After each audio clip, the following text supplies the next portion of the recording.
With all our hearts, we pray and ask, God bless Anambra, God bless. As I look in your faces, I can see the future. As I look in your faces, I'm seeing the future.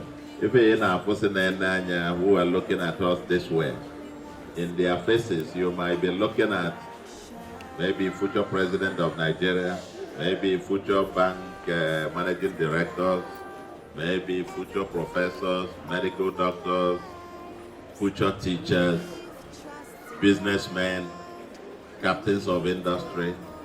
In your faces, I'm seeing all of this. Eh?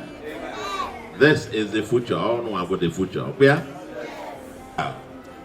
Our mission is very simple. We've come, I will be visiting lots of the schools, and I will be visiting them impromptu. I saw an inscription there that education is key. Education is the future. Education is not just the future, it is the present. And now that you just resumed this week, I'm just on I'm stopping by in several schools. From here now I'm going to Ado Girls, Onisha. I'll be stopping by there, and I'll be stopping by in several schools.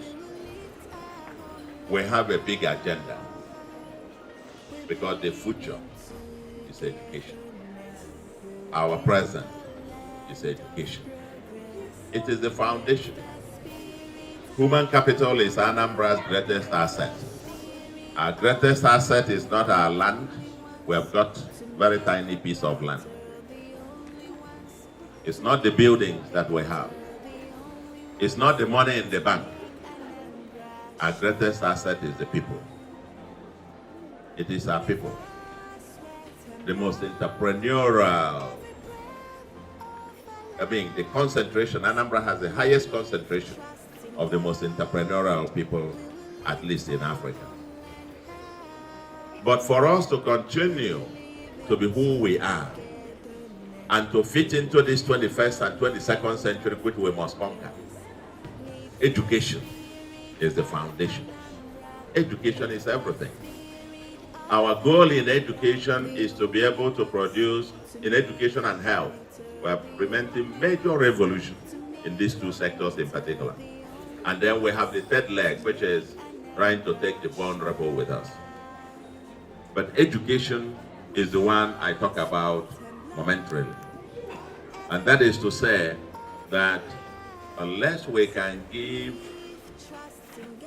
our children to have access to qualitative education, then we miss the future. And we will also be having the kind of education that is digital, because part of our vision, the Soludo solution, is to create the Anambra and mainstream it to become a digital tribe. Never mind, I will say a few words to you. I will speak in Igbo. But this is our mission. We want to produce the human capital that is productive at home and exportable abroad. And to do that, we must have access. We must ensure quality. We must have education as the opportunity equalizer. Education equalizes opportunity between the rich and the poor. And part of the mission, part of our mission, education policy, is to be able, the motto of our political party, our party happens to be progressive. We are the All Progressives Grand Alliance. And our motto is to be your brothers and sisters keeper. Leave no one behind. Coincidentally, Anambra has got 4 categories, if you like, in terms of our primary and secondary schools. We have got the private schools run by private people. We have the private schools owned by the churches, what we call the mission private. We have the schools which government confiscated in the early 70s, which have been returned back to the mission, to the churches. And we call them the mission public schools. And then we have the public, the ones owned and run by the government. Of these four categories, it looks like the ones run by the government happen to be the weakest on the chain. The ones run by the government, such as this one, happen to be the weakest in the chain. But and that is where the poorest of the poor are. The poorest of the poor, those who can afford it, are in some elite private schools or in some elite mission schools. But the public happen to be the weakest in the chain, and the system is as strong as the weakest link. The message I bring to you today is that this government, the solution, we have said that the solution is here.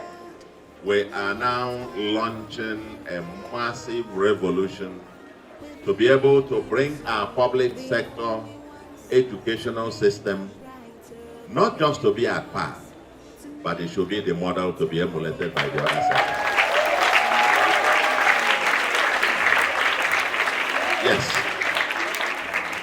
Yes.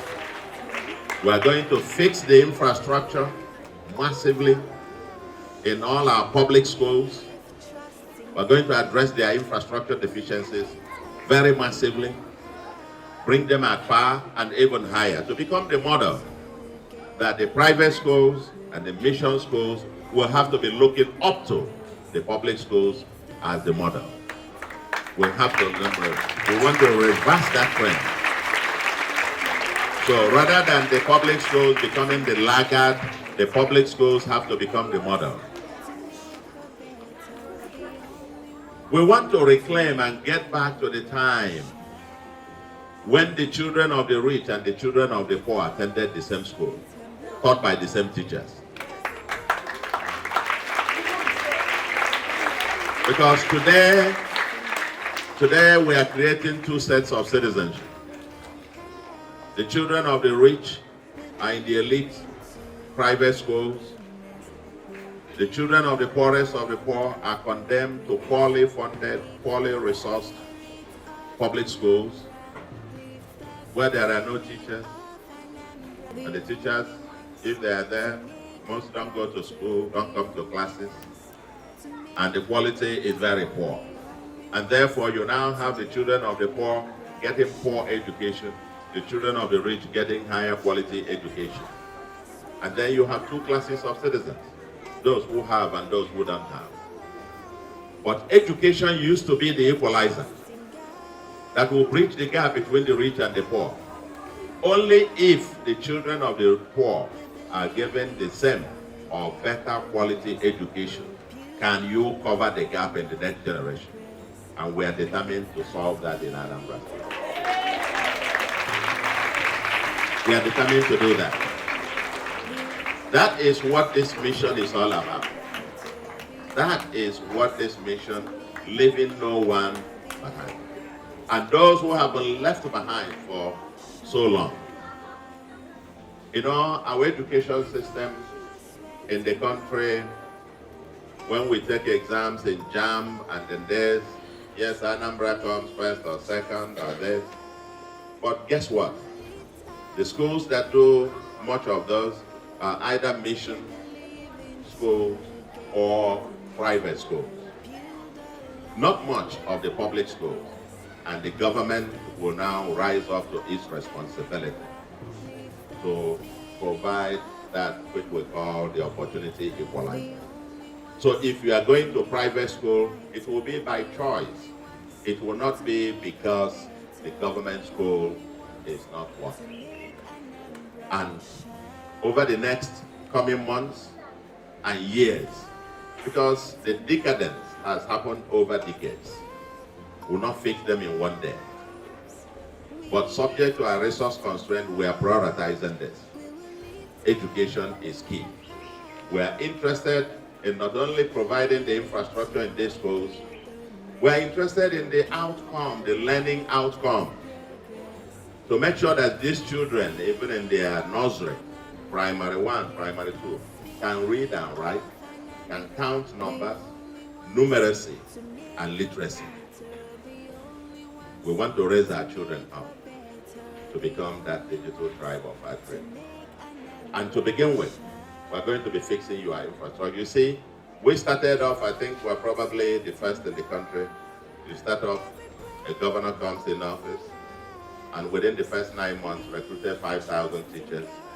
And these teachers were recruited based exclusively on the basis of merit. I think I can see one of them here. Without knowing anybody or knowing who knows anybody.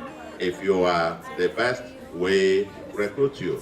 That is the Anambra that we want to project to the world, where merit is considered above every other thing. Because the interest of the Anambra child is to be taught by the best teacher in the world, not to be taught by somebody from their village. And therefore, in recruiting teachers, we're not going to be asking you where you come from. If you are the best math teacher from Ekiti, or the best math teacher from Adamawa, or you are the best math teacher from Bangladesh or whatever, come and teach the Anambra children. That is our dream. Come and teach the Anambra children. That is our vision, because the future of these children, we're not going to have them back, on the basis of my teacher from my village and so on and so forth. And the starting point, let me tell you this.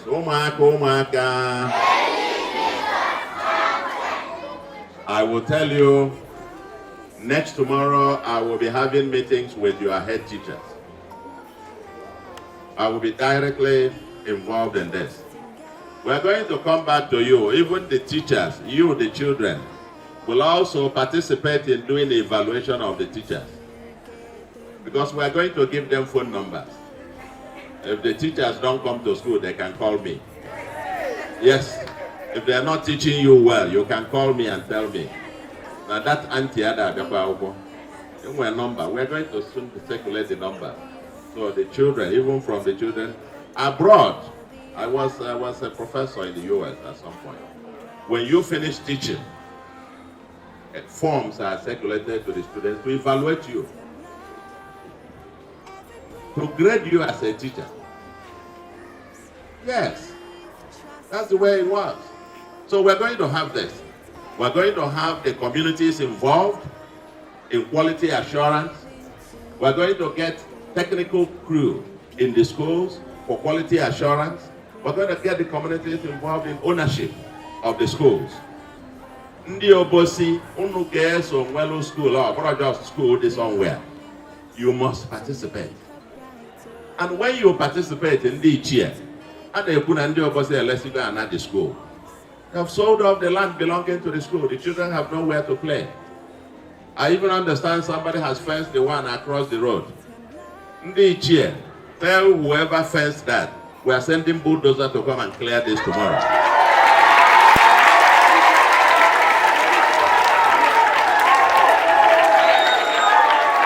This will not work.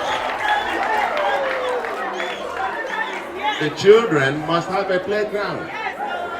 The land grabbers must go. And by the way, we must get to the root of it and know who sold the land, who sold it to the person. We'll grab the person and get the person behind bars. We can't have this. The children must have the place to play. And for those who are grabbing the lands of belonging to schools, even if you build a 100-story building, they were coming to pull it down. Once it is a land belonging to a school, whatever you build on that land, you are on your own. We are coming there to bring it down. We cannot mortgage the future of our children. They're not thinking about the future. They're not thinking about the future. Go and get the land where the children, great-grandchildren in the next 1,000 years will be brought up. Somebody will sell it and put money in his pocket, and then build 1, 2, 3, 4 on it and collect money and go. And you will die tomorrow. What happens to future generations? So each year, we are coming down to Obosi. And on a lot of land encroachment on government schools in Obosi. And we are coming with our bulldozers. We are coming with our bulldozers. Anybody that has encroached on school land, we are going to bring that building down. We are going to bring it down and restore the space to our children. We must provide a future for these children. We must. Each year, don't again supervise declare this field.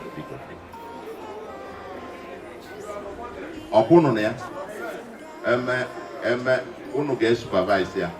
We are sending a team. I gotta clear that field, that is by tomorrow. Because Umaka again, I can make a paper also. Umaka must have a playing field. Umaka must have a playing field. Umaka must have a playing